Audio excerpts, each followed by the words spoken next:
As an ecosystem, we should hold Nischal accountable because Nischal is ambitious when it comes to crypto, right? This is not the only crypto project that he had, right? He started with Wazirx, then he launched Shardium, and he's talking about a DEX now. He has invested in Pi 42, right? So he has his own interest to protect, right? So it is very important. He acts fair. He seems to be fair. So those kind of things, it is for his own long-term objective, right? He needs to maintain this facade at least, right? That is the reason why the pressure put by crypto ecosystem would ultimately make him accountable. If you look at it, he's not run away. He is still in Twitter. He is still trying to pose as a ethical person, right? So end of the day, if you are able to factually counter him, right? Why XYZ is happening, and if enough people factually counter him, it will force him to act in the right manner. That's the reason why we are putting this pressure. If it was for someone like an SBF or someone like a 100% scammer who is done like a hit run, right? Hit and run. You do a scam and then you just disappear. In those cases, there's nothing that you'll achieve by talking in Twitter or making a news out of it. But if someone wants to be a celebrity, right? Someone wants to continue to do projects in the crypto ecosystem, it is very important for them to come clean, right? So we have to hold them accountable so that they do that. I think Binance also has that because they have a big future in India. They are registered in FIU now. They want to operate in India. So it is time that everyone comes clean, everyone is transparent on what is happening and how they are going to help the users. Ultimately, for me, any solution that benefits the users is the best thing, right? Because ultimately these people did not have a great Diwali, right? When the whole India was celebrating, there is like a handful of people who are still uh, in the loss and they're worried about their loss. They don't have a specific timeline when they will get at least partial funds back. So I think that is the most important problem right now that needs to be addressed. This blame game. So even in this interview, I have been blaming them, all these people, but ultimately it doesn't lead to anything monetary, right? I need Right. some monetary compensation for this Wazirx victims. I think that would be the best thing that could happen to the ecosystem. Till that happens, Right. we need to hold these people accountable. That is my Right. say. So you're saying that Nischal probably should yell out his share of profits, I mean, to the people or to the users.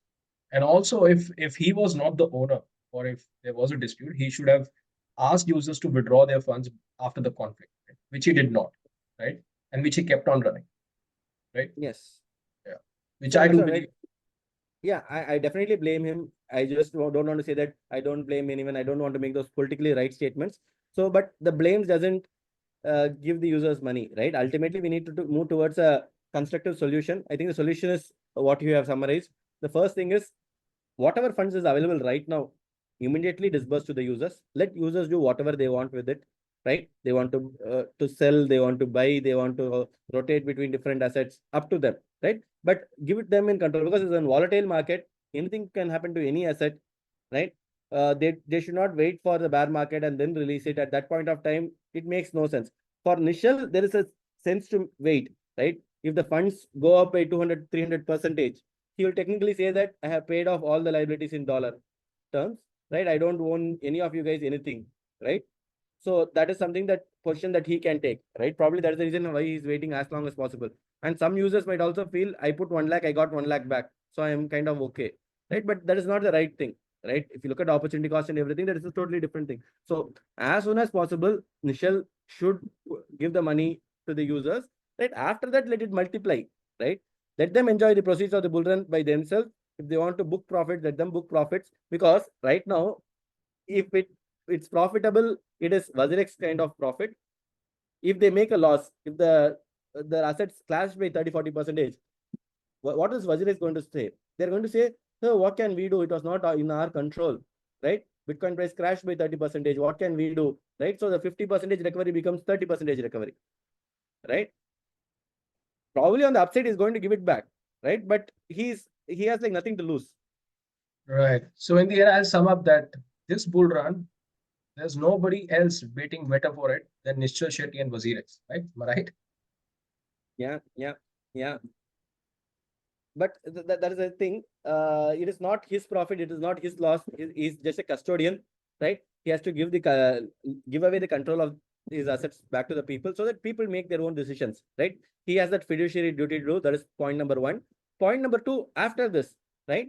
If any recovery happens, he has the obligation, legal obligation to return funds back to the people. That is always there.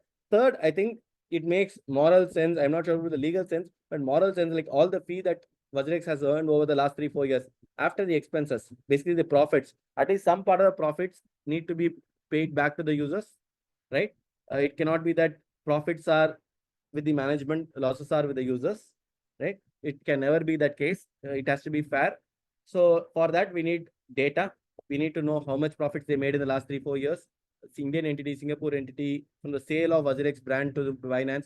And I assume Binance is also holding some part of the fee that they earned from 2019 to 2021. I hear that's like 100 million or so, not 17 million or so, right? Around 200 crores. So those things also could be returned to the users because that's chump change for Binance.